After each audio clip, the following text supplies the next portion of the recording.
world, welcome. I'm Esther Buerki, the passionate author of Living Without Fear, a book that has touched many lives, and I'm the co-creator of the Amazon bestseller Inspire Journeys. If you're here to explore a world of new possibilities and find inspiration, you're absolutely in the right place. If today's episode resonates with you or someone you know, please share it. Let's spread the message of hope together. Don't forget to subscribe to my newsletter, join me on YouTube, and if you find value in this podcast, I'd be so grateful if you could leave a review and sprinkle some stars on your favorite platform. Your support means the world to me, and I'm deeply thankful for each of you. And today I want to talk about something that has been a big challenge for me personally and might resonate with many of you, especially if you're an empath or a sensitive person like me. The topic is you come first. For so many years, I've struggled with this concept. I always thought that putting others first was the right thing to do. But I've come to realize that when we constantly ignore our own needs, it doesn't help anyone, not even the people we're trying to care for. So if you're struggling with this too, let me tell you, you are not alone. Let me share my struggles. Here are some examples from my life where I still find it hard to follow the rule. My needs are a priority. First, there's the case of unanswered phone calls. If someone calls me and I miss it, I feel an almost automatic pull to call them back immediately. But instead of stopping and asking myself, what do I need right now? I often rush to call back, even when I'm hungry. I think, let me just take this off my plate quickly and then I'll eat. But the truth is, the calls often take longer than I expect, and by the time I'm done, I feel weak and drained from hunger. Another example is when I'm at a seminar. Even when I need to use the bathroom, I sometimes hold back during the breaks because I don't want to miss out on any interesting conversations with other seminar participants. Instead of respecting my needs, I stay and endure discomfort, only to regret it later. Additionally, during seminar pauses, I find myself in a constant need to communicate with others, even if I feel tired. I don't allow myself to sit still for a while, just to be with myself and my thoughts. Instead, I feel an urge to talk to others and exchange ideas. This stems from a deeper need to feel present all the time and from struggling with the idea of taking a rest. I push through exhaustion in order to stay connected, which ends up leaving me totally exhausted at the end of the day.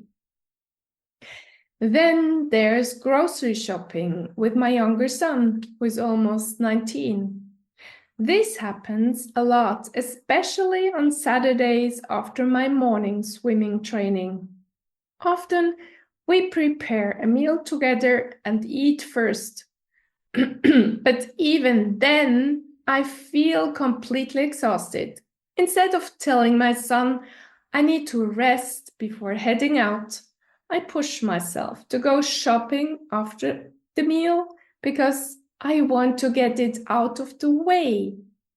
But by the time we are done, I'm so drained that it takes me much longer to recover.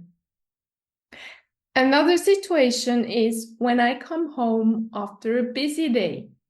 I often jump straight into cleaning up whatever is lying around or unpacking groceries instead of giving myself just 5 minutes to sit and rest. Those 5 minutes would make would make such a difference, but I struggle to take them. While working at my computer, I rarely pay attention to the time. I get so absorbed in my tasks that I skip taking breaks. I know that pausing every hour would be much healthier for my body and mind, but I often push through until I feel hungry and tired and I cannot go on anymore. When my sons were younger, in their teenage years, I would always cook for them even when I was incredibly tired. I believed their hunger and health were more important than my own exhaustion. Then there are my parents. They're nearly 90 years old, and whenever they need me, I feel like they must come first. I've made progress here, but I still struggle. For example, if my father calls me unexpectedly and doesn't leave a message, I immediately assume something is wrong. I'll rush to call back before even taking care of basic needs like eating or using the bathroom.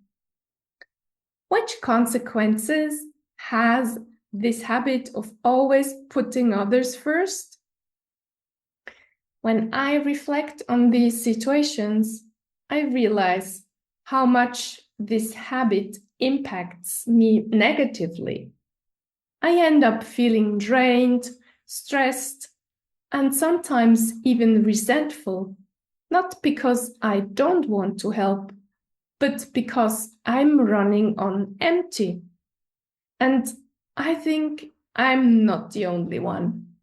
Many of us, especially those who are sensitive or caring for children or elderly parents, feel a deep responsibility to be there for them. But what happens when we are not there for ourselves? Isn't it too late to change those habits? You may ask yourself. I want to share that I've started making changes. They're not always easy and they don't happen overnight, but they're making a difference. For example, I now try to leave my parents' home early in the afternoon to avoid traffic. My mother doesn't always understand, but my father does. And I'm learning to prioritize what I need, even when it's hard. I'm also working on pausing before responding to calls or requests, giving myself permission to eat or rest first. It's still a work in progress, but I'm learning that I can't pour from an empty cup. Here is encouragement for you. If you're struggling with this too, I want to remind you, you are not alone and you are not selfish for putting yourself first. It's not about ignoring others. It's about respecting your own needs so you can show up for others in a healthier, more sustainable way. Start small. Maybe it's taking a deep breath before calling someone back. Maybe it's saying, I'll need a few minutes before we go. Or maybe it's just acknowledging that your needs are valid.